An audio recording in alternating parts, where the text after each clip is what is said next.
Imagine for a moment a world woven entirely from clouds. Not just, cloudy sky, but everything. Houses, trees, the animals, all soft, fluffy, sometimes iridescent, often glowing clouds. Right. Now picture that world where the vibrant colors start to fade, the sunshine dims, and the very fabric of reality starts to dull simply because its inhabitants, they've forgotten how to share happiness. Wow. A place where emotions literally control the weather, where joy paints the sky, and sadness brings a misty gloom. It's such a whimsical, fantastical setting, right? Born from the pages of a children's book, actually hold truly profound insights into how we live, how we connect, and what it really means to foster a thriving, resilient community in our own, decidedly non-cloudy world. It's a remarkable premise, isn't it? What's fascinating here, I think, is how the narrative externalizes these, well, abstract, emotional, and social concepts, makes them tangible elements of the world itself. Yeah, tangible's the word. Think about it. In our own complex societies, concepts like collective consciousness or the subtle ways a community's mood impacts its physical environment, urban blight, for instance, or how a positive shared vision can literally transform a neighborhood. These are incredibly abstract things. Right, hard to grasp sometimes. Exactly. But CloudWorld just makes it instantly concrete. It's like a living, breathing feedback loop, a direct visual cue that says, your internal state, individually and collectively, is your external reality. Whoa. This isn't just poetic, it's a potent simplification of highly complex sociological and psychological dynamics, kind of laying bare that profound connection between our inner world and our shared outer world. That's spot on, and that's pretty much our mission today on The Deep Dive. We're plunging headfirst into this extraordinary universe found in, well, the most delightful of sources. The summary and excerpts from a children's book titled Shabnam's CloudWorld Adventures.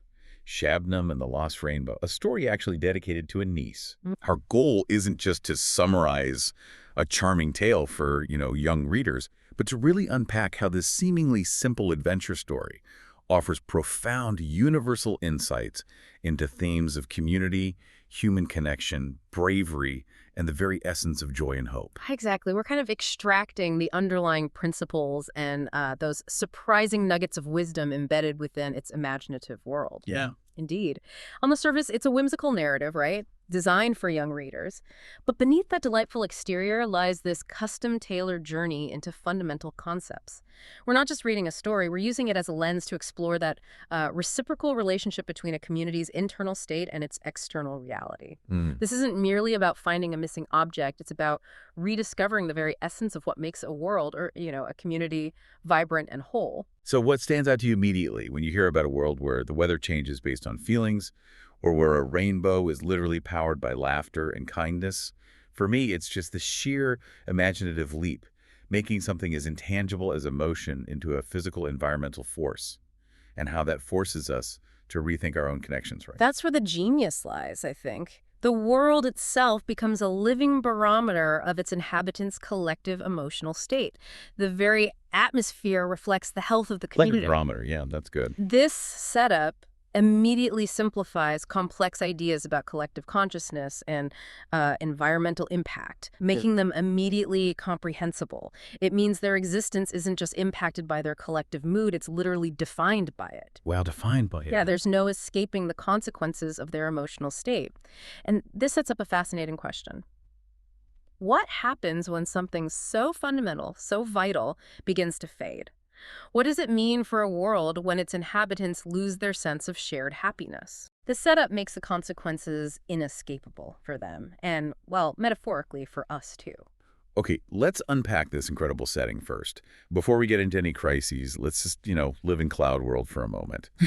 What exactly is CloudWorld? Because it sounds truly unique, almost like a living organism itself. Right. Well, CloudWorld, as the name suggests, it's this magical and whimsical place where everything, and I mean everything, is made of clouds. Of everything, like the houses too. Yeah, literally everything. Imagine houses, trees, roads, animals, even toys, all formed from varying densities and types of clouds. The sources describe everything from soft, fluffy ones that apparently float like pillows you could just sink into, Very nice. to shiny, glowing ones that sparkle like stars. It creates such a rich sensory experience just from the description, painting a picture of an incredibly ethereal and mutable environment. So it's not just walking on clouds, it's living in clouds. Yeah. And it's not static architecture, right? The very fabric of their world is alive, responsive. That seems like a really crucial distinction. It's not just a setting, but an active participant. Precisely. And this responsiveness is key to understanding CloudWorld's deepest principles. The weather, crucially, is directly linked to the collective feelings of its inhabitants. Anyway, When the cloud people are happy, the skies are sunny and clear.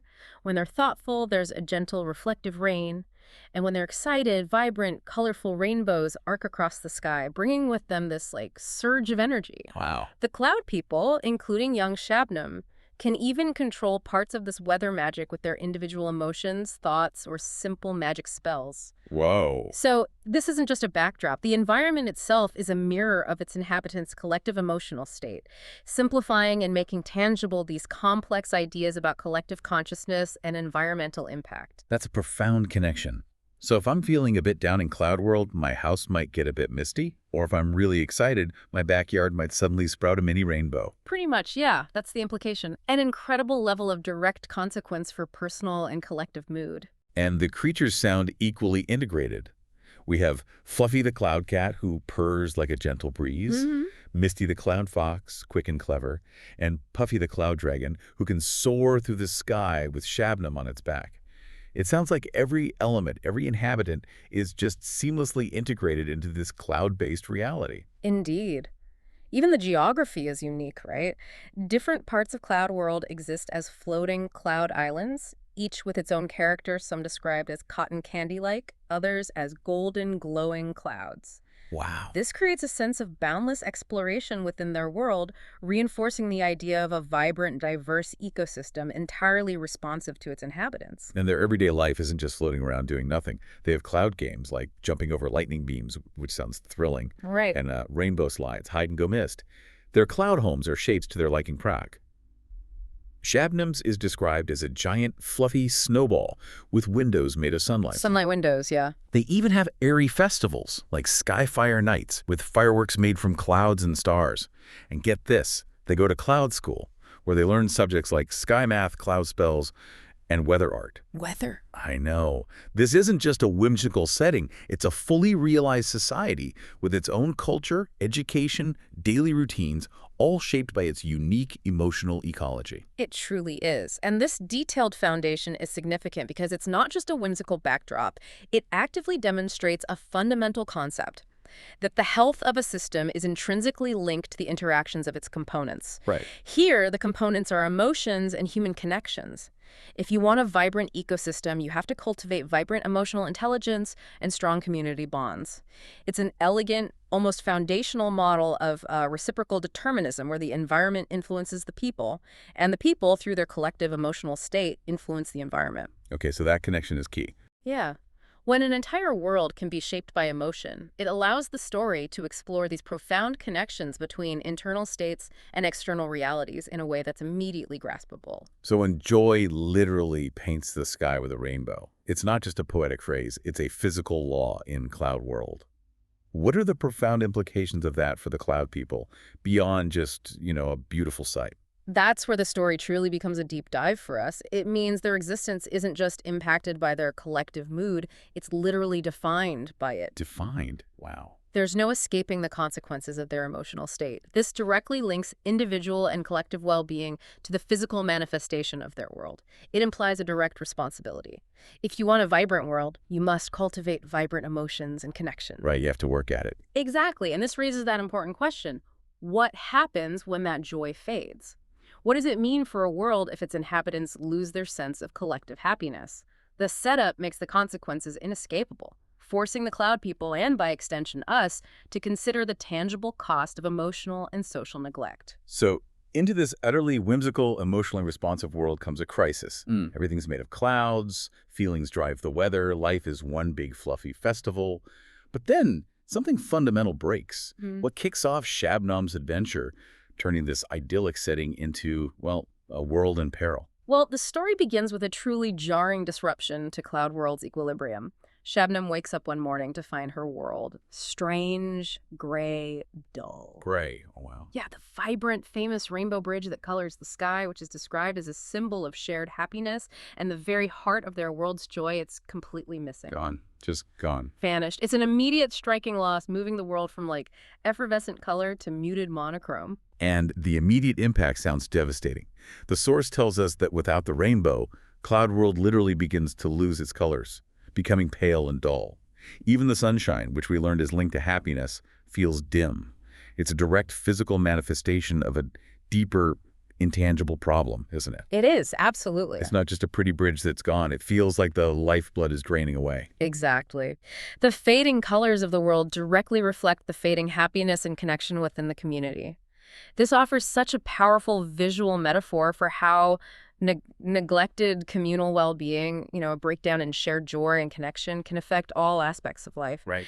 It moves beyond mere aesthetics to the very essence of a world's vibrancy. It's like a world losing its soul, not just its paint job.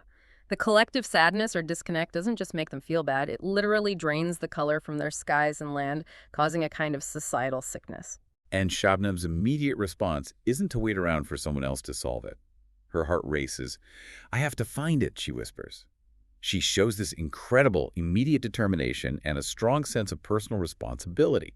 She dashes outside, finds the other cloud people already puzzled and concerned. She's not waiting for an adult to solve it. She's taking the initiative, embodying that spark of proactive agency. That proactive spirit is crucial, isn't it? It sets the tone for her heroic journey, establishing her as an individual who understands, instinctively, that this isn't just some minor inconvenience. It's an existential threat to her world's happiness and vibrancy. Yeah. Her immediate action highlights a core message.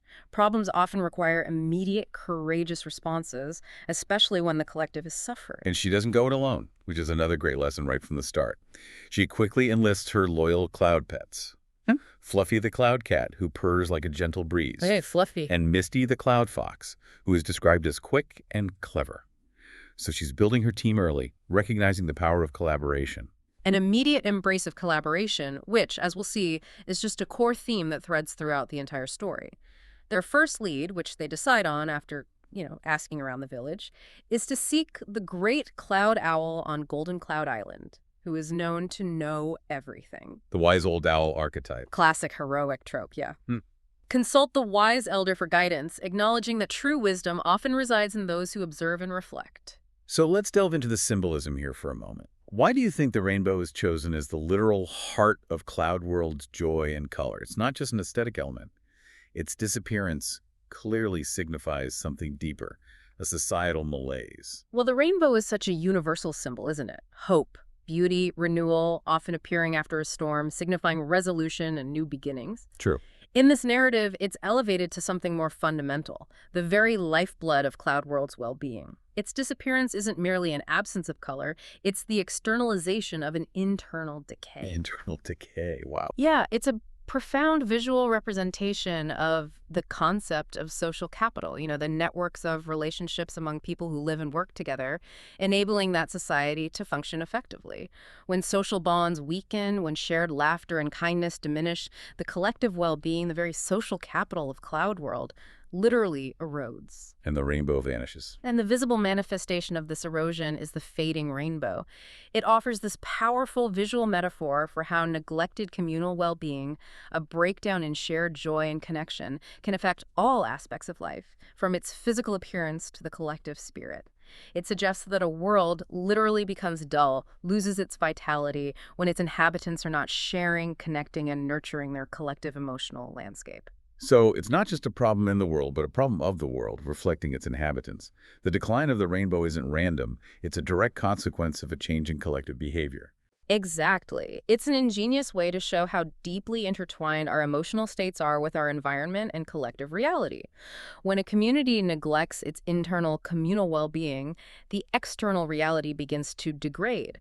It's a very direct and impactful cause and effect relationship for the reader, driving home the idea that community health isn't just about infrastructure or resources, but about those intangible bonds that hold people together. It's a powerful lesson in collective responsibility. Okay, let's unpack this next crucial stage. Our trio Shabnam, Fluffy, and Misty is off to see the wise, great cloud owl. This sounds like the point where the whole mystery truly unravels, doesn't it? What revelations await them there that deepen our understanding of CloudWorld's unique dynamics? This is truly the turning point, yeah, where the nature of the problem is fully revealed. It shifts from just a physical absence to a profound societal ailment. The owl, described with feathers made of swirling clouds and wise eyes that seem to hold all the stories of the sky, has been expecting Shabnam, sensing sadness in the clouds. This immediately establishes the owl's profound connection to the world's emotional state, mirroring CloudWorld's own sentience and emphasizing the interconnectedness of all living things within this unique ecosystem. So the owl feels it too. Exactly. The owl isn't just a wise old figure, it's an empathic barometer of the world's very soul. And the core revelation from the owl is what truly shifts the narrative from a simple find the missing object quest to something much deeper. Yeah. He tells them the rainbow's disappearance isn't simple. It means the people have forgotten something very important. They've forgotten how to share their joy. It's an internal problem, not an external theft. This is the absolute crux of the entire narrative, isn't it? The aha moment that redefines the mission. The owl explains in no uncertain terms that the rainbow feeds on the laughter, kindness, and togetherness of the people. Feeds on it, like literally. Literally feeds on it. When these collective expressions of positive emotion diminish, when the bonds of shared experience fray, the rainbow grows weaker and eventually disappears, this insight reframes the entire problem. It's not a magical artifact that's been stolen or simply vanished. It's a communal spirit that's been neglected, a vital living energy source that has been starved. Wow. It implies that joy isn't just an individual feeling, but a collective resource that needs constant cultivation and sharing to sustain the very environment. So the mission isn't just about finding something lost, but about reteaching an entire community how to feel, how to connect, how to nurture this vital collective joy. The owl tells them the rainbow has shattered and scattered across CloudWorld. Shattered, yeah. Shabnam and friends must find the pieces of the rainbow, but simultaneously, they must solve puzzles and help people remember how to laugh and be kind again. It's a dual quest, physical retrieval and emotional restoration. Yes, the solution isn't merely physical retrieval. It requires active participation in emotional and social restoration. The pieces of the rainbow are effectively markers of places where joy, kindness, and togetherness were once strong, and where they now need to be reignited. Like little pockets of lost joy. Exactly. They are literal fragments of communal well-being. The owl provides initial guidance, telling them the first piece is in the Cave of Lights on the edge of Misty Cloud Island, setting them on a clear, albeit challenging, path of discovery and healing. And reinforcing that core theme of collaboration, a small, vibrant cloud bird named Raindrop joins the quest right after they leave the owl, emphasizing the more friends, the better. So their team is already growing before the first piece is even found, showcasing the power of unity and the notion that great challenges are best faced together. This consistent reinforcement of teamwork is vital to the story's core message. What's fascinating here is how the great cloud owl serves as the archetypal wise guide, right? Reminiscent of figures like Gandalf or Dumbledore, providing the essential context and mission. The solution isn't just finding a physical object, but understanding and rectifying an underlying social and emotional deficit. This immediately elevates the story beyond a simple treasure hunt to a profound narrative about societal health and communal responsibility. So the problem shifts from a lost object to a lost collective feeling. This raises an important question for us and, for you listening.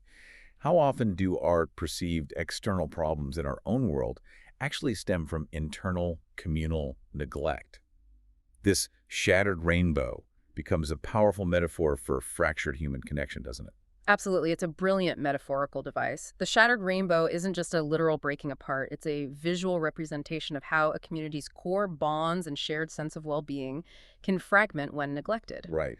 It's a reminder that true societal restoration often requires looking inward, understanding where the internal connections have weakened, whether it's trust, empathy, or simply shared positive experiences, and actively working to repair them. The owl's wisdom is crucial because it diagnoses the true illness, rather than just treating the symptom of a missing rainbow. It's about relearning empathy, shared joy, collective responsibility, and understanding that the vibrancy of our shared reality is a direct consequence of the vibrancy of our shared emotional landscape.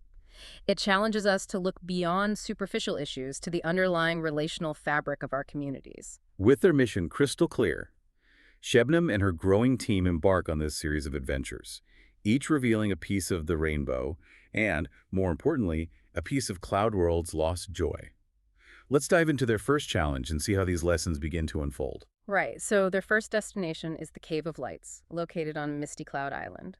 The source describes it as having this glowing entrance with walls that sparkle with tiny flecks of light, feeling warm and welcoming inside. Sounds nice. Yeah, it's not a scary place, but a place designed to test their understanding and practical application of joy and shared effort. It sets a positive, albeit challenging, tone for this initial phase of the quest. And the challenge immediately hits them. The lights stop glowing, the cave goes dark. A soft voice echoes. To find the light, you must solve the puzzle.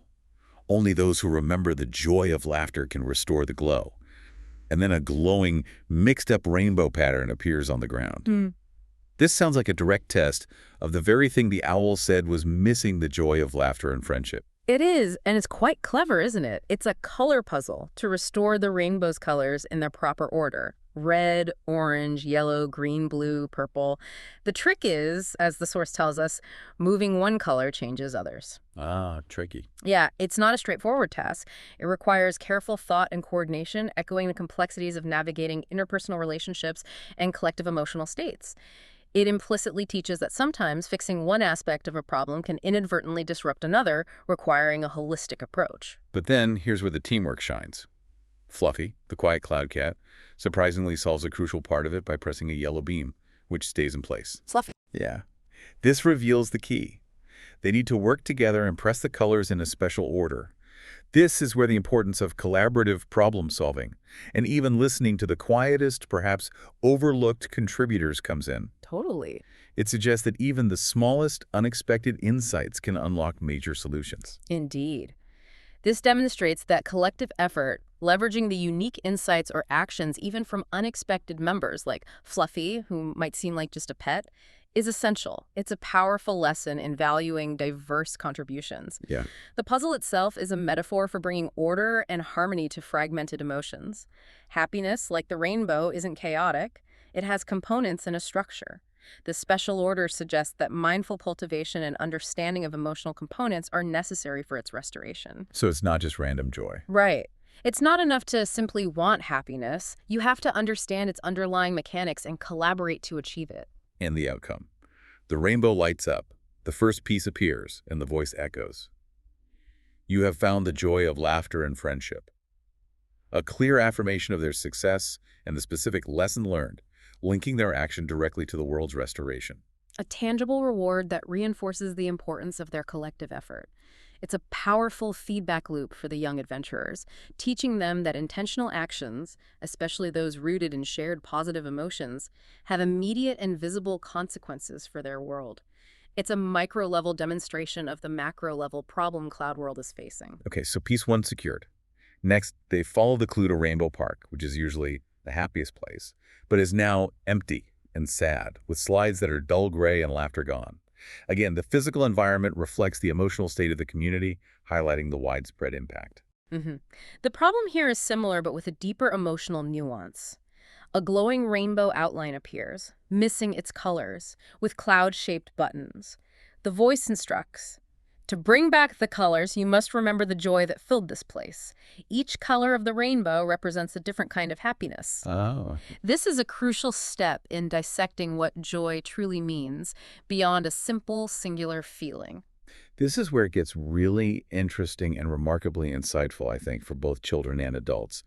They don't just put colors back, they match colors to specific feelings. Right. So red is for excitement, like playing, racing, the thrill of shared energy. Orange is for friendship, playing together, helping each other, the warmth of companionship. Yeah. Yellow is for laughter, silly jokes, shared amusement, the pure sound of joy. Love that. Green is for peaceful happiness, resting, watching the sky, quiet contentment, harmony. Nice contrast. Blue is for sharing, snacks and stories, the generosity of giving and receiving. And purple is for kindness, helping others when they're down, empathy, compassion. This detailed categorization makes the abstract concept of happiness incredibly concrete. This specific categorization of joy by color provides such a tangible framework for understanding emotional intelligence and the multifaceted nature of human well-being. It's an active process of dissecting happiness into its distinct components. Yeah. How does breaking down happiness into these distinct components help us appreciate its complexity and sources? It shows that joy isn't a monolithic feeling. It's a rich tapestry woven from diverse experiences and actions, from high-energy excitement to quiet, peaceful contentment. Right, it's got layers. Exactly. It acknowledges that different moments and interactions contribute to a full, vibrant emotional life. For instance, the distinction between active laughter, yellow, and calm, peaceful happiness, green, highlights that well-being isn't just about high-energy fun, but also about tranquility and inner harmony. And as they match the colors, the park transforms, becoming vibrant again, slides brightening, the air filling with a sense of fun. The second rainbow piece appears, and the voice confirms, "You have found the joy of friendship, laughter, and kindness." This is such a clear demonstration of how their actions directly restore the world's vibrancy, not just magically, but through conscious engagement with these core emotional values. It connects directly to that earlier point about the sentient environment, doesn't it? The cloud people's actions of re-engaging with these different facets of joy physically manifest as the park's restoration. This segment also subtly teaches a lesson about emotional labor and intentionality. If you want a vibrant environment, you must actively cultivate the emotions that fuel it. For you, the listener, think about the different kinds of joy in your own life. Do you see parallels in how various forms of happiness, from exhilaration to quiet contentment, from giving to receiving, contribute to the overall vibrancy of your environment or community?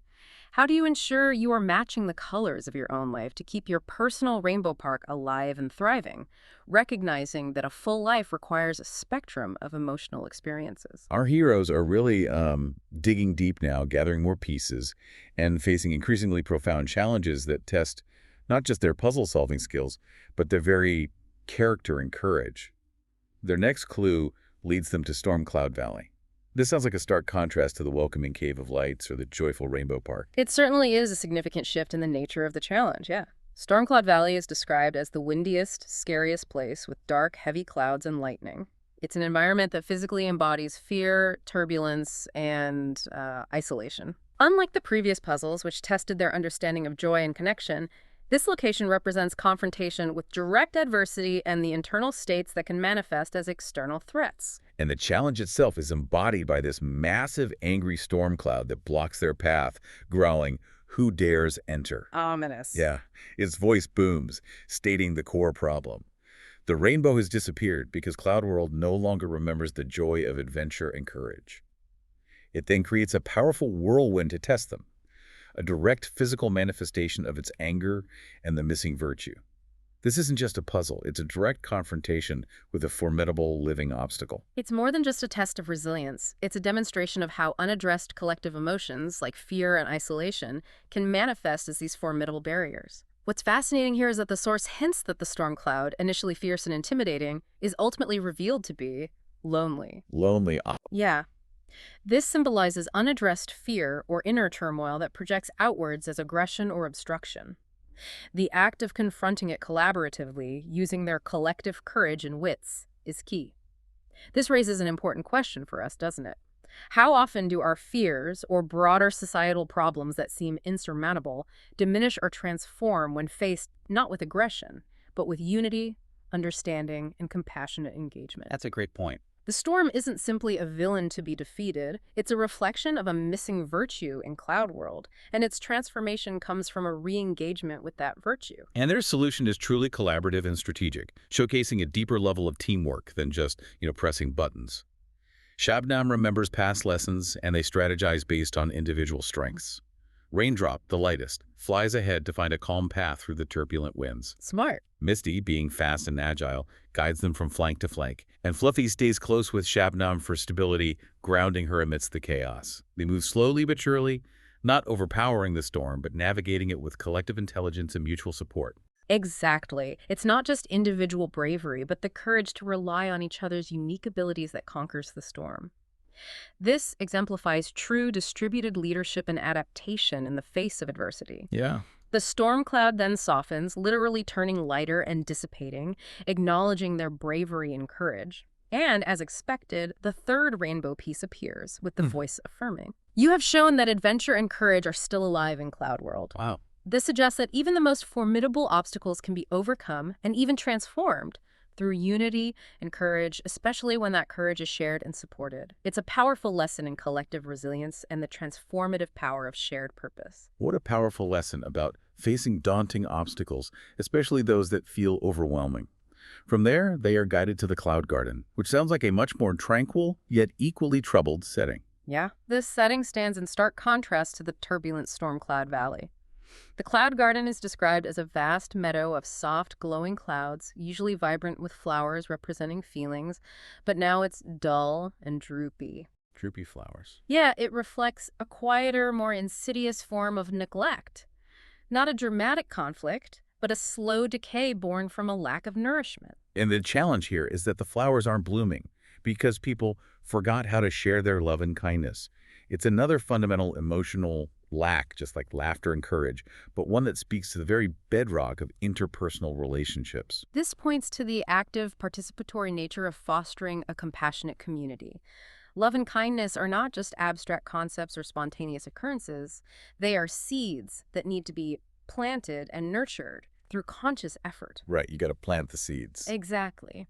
Shabnam proposes planting new seeds of kindness and love by involving the cloud people themselves in the process. They talk about what makes them feel loved, helping friends, sharing laughter, offering kind words.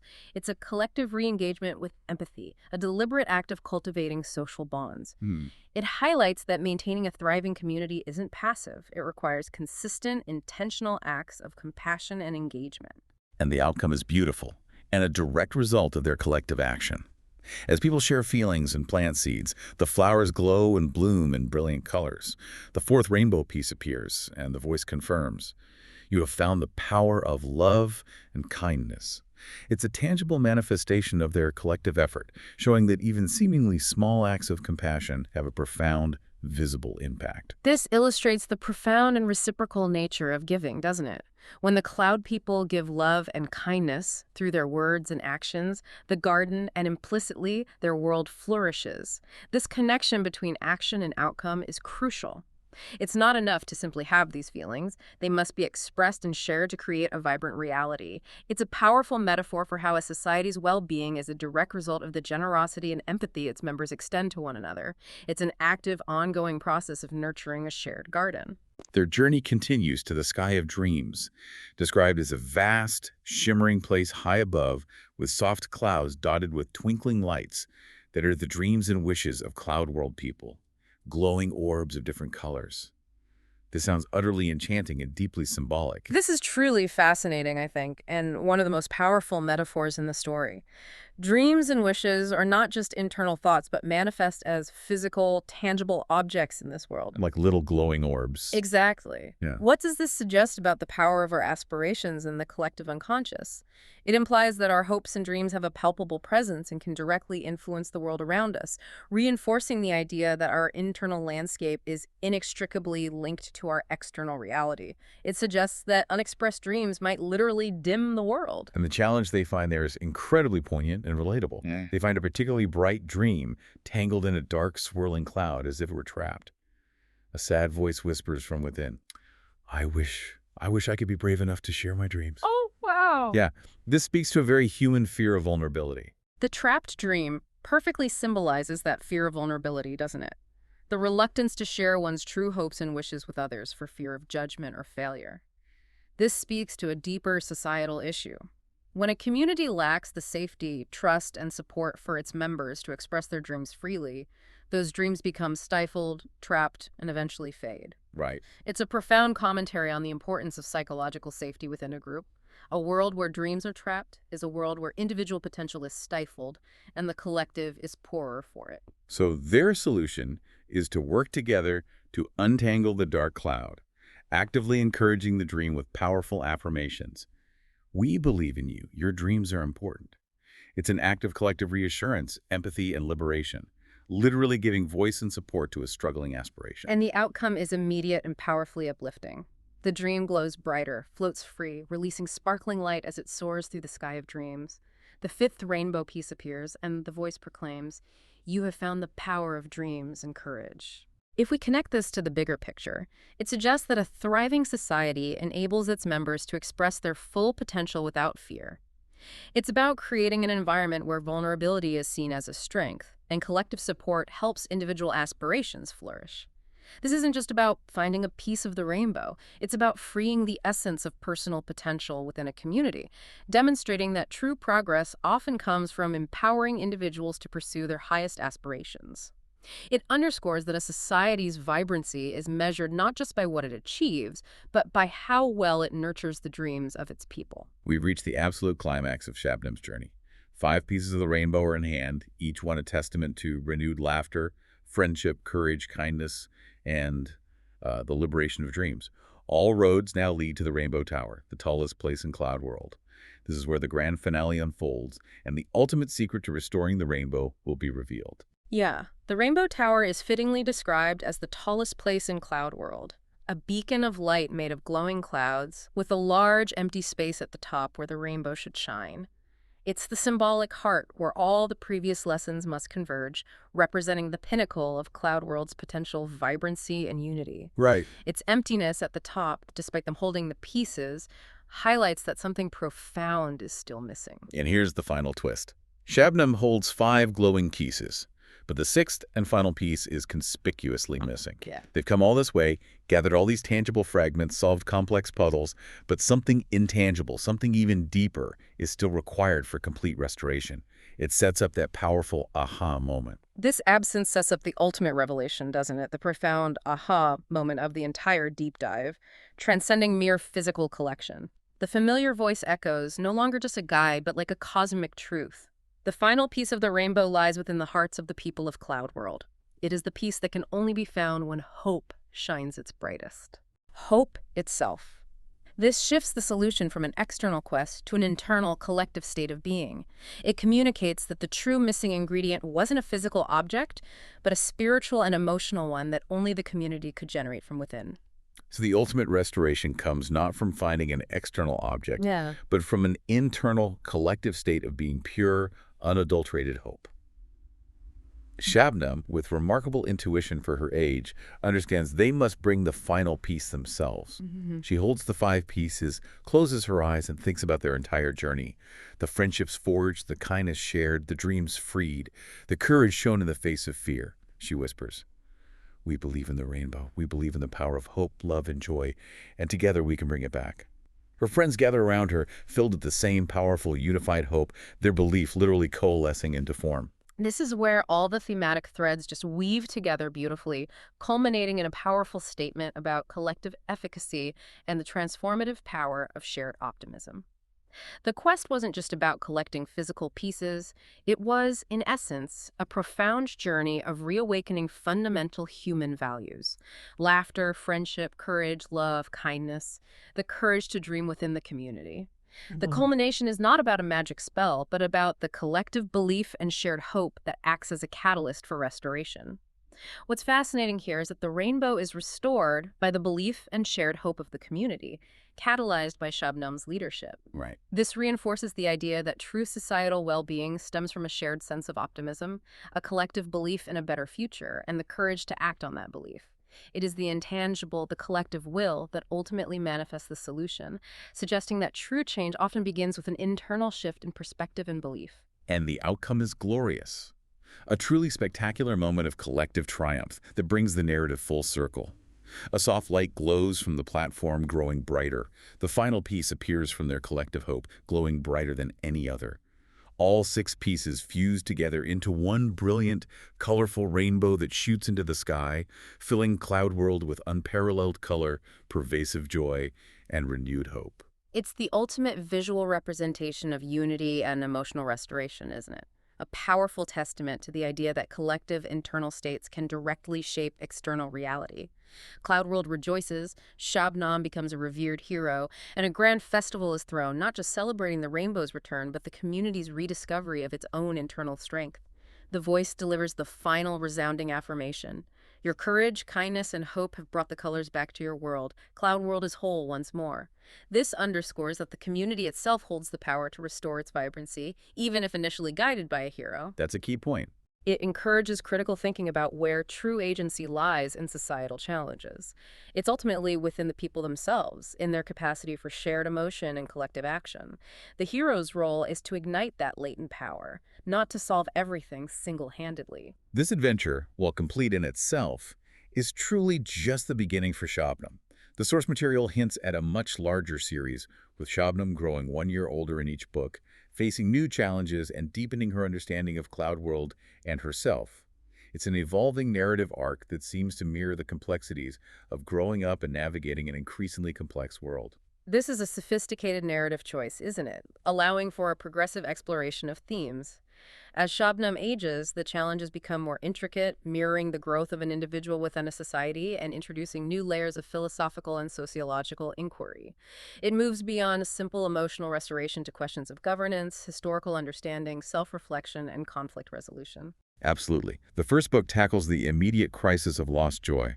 But in Book 2, Shabnam and the Cloud King's Crown, age 8, she deals with clouds behaving strangely and has to find a lost crown to restore balance. This hints at themes of governance, leadership, foundational principles. It's a step beyond individual emotion to the structural integrity of their world. How does this progression, from emotional well-being to societal order, reflect a growing understanding of how a world functions? That's a crucial shift, I think. If the first book is about rediscovering the heart of the community, the second is about its framework, or mind, maybe. When clouds behave strangely, it suggests a disruption to established order, perhaps a lack of clear leadership or foundational principles. Right, things are out of whack. Exactly. Finding the Cloud King's crown isn't just about finding an object, it's about reestablishing legitimate authority, restoring the rules or agreements that govern their cloud society. For us, this resonates with the importance of governance, civic structures, and clear leadership in maintaining societal balance, particularly when things start to feel chaotic or unpredictable. It teaches that even a world built on emotion needs a stable structure to thrive. That's a fascinating insight. It's like going from understanding individual psychology to understanding political science, almost. And then, we jump a bit to a later stage. In Book 5, Shabnam and the Cloud Clock's Countdown, age 11, she's balancing the flow of time, learning to cherish it as the cloud clock starts ticking backward. This introduces concepts of time, mindfulness, and valuing the present moment. How does this book tackle such an abstract concept as time, especially for young minds? And what can it teach us as adults grappling with our own relationship to fleeting moments? Well, this book introduces a deeply philosophical dimension, doesn't it? For an 11-year-old, the abstract concept of time can be challenging, but CloudWorld makes it tangible. A physical clock, literally ticking backward, threatening their future. Oh, wow, tangible time. Yeah. This immediately creates a sense of urgency and forces a confrontation with our relationship to time. For adults, this resonates profoundly with modern anxieties about time scarcity, busyness, and the constant pull between living in the present versus planning for the future. Totally. The lesson to cherish time isn't just about managing schedules, it's about mindfulness, appreciating the ephemeral nature of moments, and perhaps reevaluating our priorities. Are we spending our time on what truly feeds our rainbow? Or are we letting it slip away on things that dull our world? It also subtly touches on the idea of delayed gratification versus present enjoyment, a constant tension in many lives. It's a powerful metaphor for prioritizing what truly matters before time, like the cloud clock, runs out. That's incredibly relevant. Our own cloud clocks often feel like they're ticking backward, don't they? And finally, let's look at a much later stage in her journey. Book 8, Shabnam and the Storm of Shadows, age 14. This involves a spreading fear and confusion, and Shabnam confronts her own fears and doubts, learning understanding and compassion. This sounds like a profound lesson in emotional mastery, resilience, and empathy in the face of widespread societal negativity, perhaps even touching on concepts like misinformation or prejudice. This book marks a significant internal and external journey for Shabnam. At 14, she's transitioning into adolescence, right? And the challenges become more existential. A storm of shadows spreading fear and confusion is a potent metaphor for pervasive negativity, doubt, or even the spread of harmful narratives within a community. Yeah, you can see that parallel. It forces Shabnam not just to solve an external problem, but to confront her own inner landscape, her fears and doubts as part of the solution. This is a crucial lesson in leadership and personal growth. You cannot effectively help a community overcome fear if you haven't first understood and managed your own. The emphasis on understanding and compassion suggests that the solution isn't brute force, but rather empathy, seeking to understand the source of fear and building bridges of compassion to overcome division. For us, this resonates with confronting societal anxieties, dealing with echo chambers, and the importance of fostering empathy and critical thinking in an increasingly complex and often polarized world. It's a powerful lesson in emotional resilience and the transformative power of understanding others, even those caught in fear. If we connect this to the bigger picture, the entire series outlines this really sophisticated progression of lessons from collective joy and teamwork in the early books to individual growth, self-reflection, and navigating complex societal conflicts in the later ones. It's a true coming-of-age arc framed within a fantastical setting. Absolutely. This progression suggests that understanding and saving the world is not a one-time event, but an ongoing process that moves from reactive problem solving to proactive leadership and deep philosophical inquiry. It implies that true protection of a world involves constant learning, adaptation, and an evolving understanding of oneself and one's community. Shabnam's journey mirrors the growth required to be an effective citizen, leader, and compassionate human being, demonstrating that the pursuit of a thriving world is a lifelong endeavor rooted in continuous self-improvement and communal engagement. What an incredible journey we've taken together today. We began our deep dive into, well, a children's story, the world made of clouds and magic, and we discovered this rich tapestry of profound lessons. Yeah. From CloudWorld's direct reflection of its inhabitants' emotions to the understanding that abstract qualities like joy, kindness, courage, the courage to dream, and hope are tangible forces that shape our reality, this material provided such an insightful framework for thinking about community and individual well-being. It truly shows how powerful storytelling can be, doesn't it?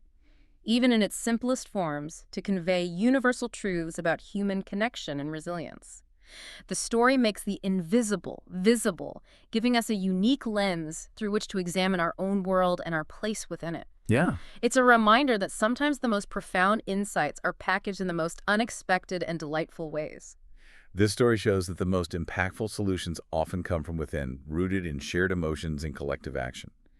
It's not about finding a lost object, but rediscovering a lost communal spirit and the vital active role each of us plays in maintaining it. So as you reflect on this deep dive, consider this provocative thought. What are the rainbow pieces in your own life, your relationships, your work, your community that might be fading? And how might the power of shared joy, acts of love and kindness, collective courage in the face of fear, the nurturing of shared dreams, and especially unyielding hope be the very final piece needed to bring the colors back and restore vibrancy to your world? Take a moment to consider that connection between your inner state and the vibrancy of your surroundings. Are you actively planting seeds of kindness in your daily interactions, thereby nurturing the cloud garden of your community? Right. Are you helping to untangle trapped dreams, your own, or maybe those of others, by providing support and creating a safe space for vulnerability, allowing those aspirations to take flight?